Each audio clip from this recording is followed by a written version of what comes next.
Death is one of the greatest mysteries we face as human beings.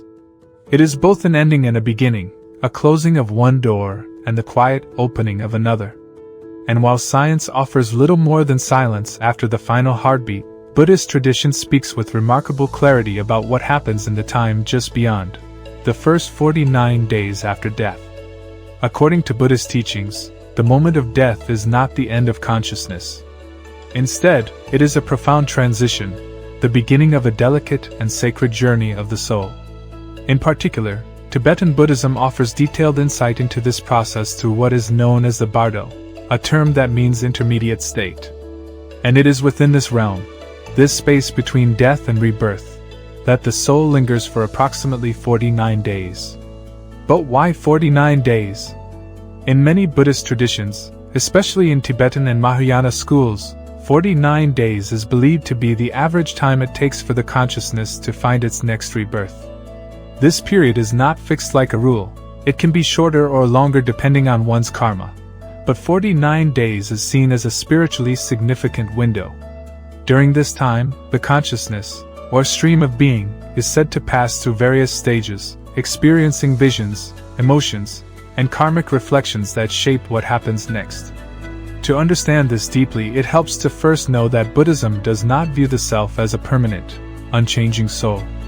Rather, we are a collection of causes and conditions, our thoughts, actions, intentions, and experiences, always changing, always moving. And at death, those accumulated causes don't simply disappear. They continue to ripple forward, carried by what some call the subtle mind, stream of consciousness, or mental continuum. Immediately after death, this stream of consciousness enters what is known as the Chikai Bardo, the moment of clear light. This is said to be the brief yet profound moment when the true nature of mind is revealed in its purest form, luminous, peaceful, free from ego. For the enlightened or spiritually prepared, recognizing this moment can lead directly to liberation from the cycle of rebirth, samsara. But for most beings, this flash of clarity passes too quickly, and the journey continues. Next comes the Konyad Bardo, the phase in which karmic visions appear. This stage is often described in symbolic or even terrifying imagery, not because these are external punishments, but because the mind, now untethered from the body, projects its own fears, desires, regrets, and attachments. It is said that wrathful and peaceful deities may appear, not as separate entities, but as manifestations of our own consciousness. For the untrained mind, this can be overwhelming, confusing, even frightening. But for those who have practiced mindfulness, meditation, or compassion in life, there can be clarity even here. Then comes the Siddha Bardo, the stage of seeking rebirth. The consciousness begins to gravitate toward a new life, drawn by karmic momentum and latent tendencies.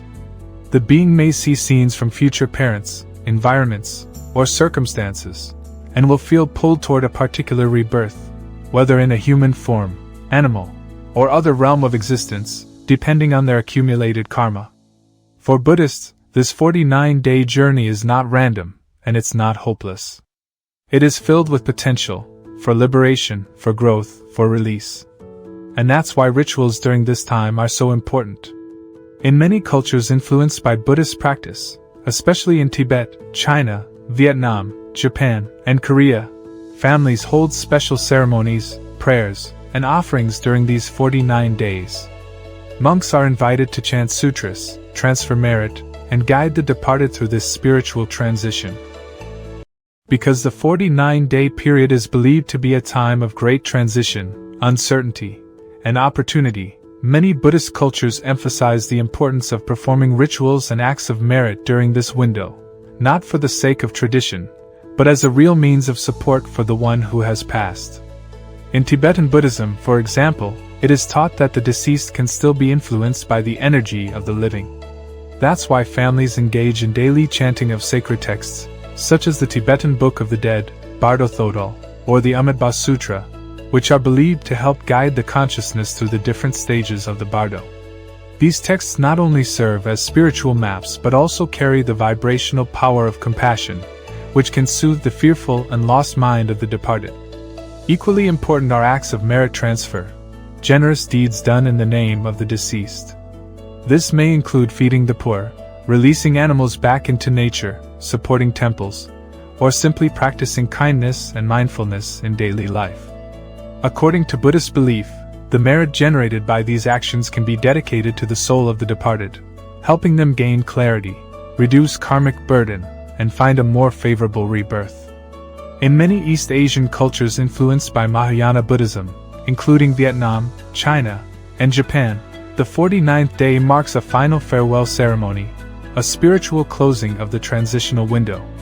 Families gather to offer incense, light candles, and make symbolic offerings of food, water, and flowers. It's not just about honoring memory, it's about actively participating in the soul's journey, showing love not just in life, but in death and beyond. But beyond rituals, there's also a deeper teaching here, a reminder of impermanence, and of the great mystery that lies beyond what we can see. Buddhism encourages us to reflect not only on the death of others but also on our own mortality, not to create fear, but to awaken urgency, clarity, and compassion in how we live now. When we understand that death is not the end, but a transition, a continuation of consciousness shaped by karma, we begin to take greater responsibility for our own thoughts, words, and actions. We also start to view grief differently. The pain of losing someone we love can be unbearable, but Buddhist teachings offer a subtle, compassionate shift. Instead of clinging to what we lost, we can channel our love into action. Praying for the departed, practicing mindfulness, offering good deeds in their honor, these acts become bridges between the living and the dead, helping us feel connected even across realms. There are also things to avoid during the 49 days. In many traditions, Buddhists are advised not to disturb the body of the deceased too soon after death, as the consciousness may still be nearby and sensitive to energy. Loud grieving, fighting among family members, or indulging in distractions may also create agitation in the spiritual environment. Instead, quiet reflection, harmony, and sacred chanting are encouraged to create a peaceful space for both the soul and the living. Ultimately, the teaching of the 49 days is not meant to instill superstition, it is meant to awaken mindfulness. Whether you believe in rebirth or not, the deeper lesson is this: life continues in forms we may not understand, and love, compassion, and intention matter deeply in that mysterious unfolding. So if you've ever lost someone and felt helpless, if you've wondered whether your prayers or tears made any difference, know this: they did. And they do. In Buddhism, nothing is wasted. Every moment of sincerity, every compassionate thought, every candle lit in silence, all of it becomes part of a current, guiding the soul gently onward. And for the rest of us still walking this earth, the teachings of the 49 days are a quiet invitation to live more awake, to love with more presence, to prepare not with fear, but with peace. Because one day, that journey will be ours too.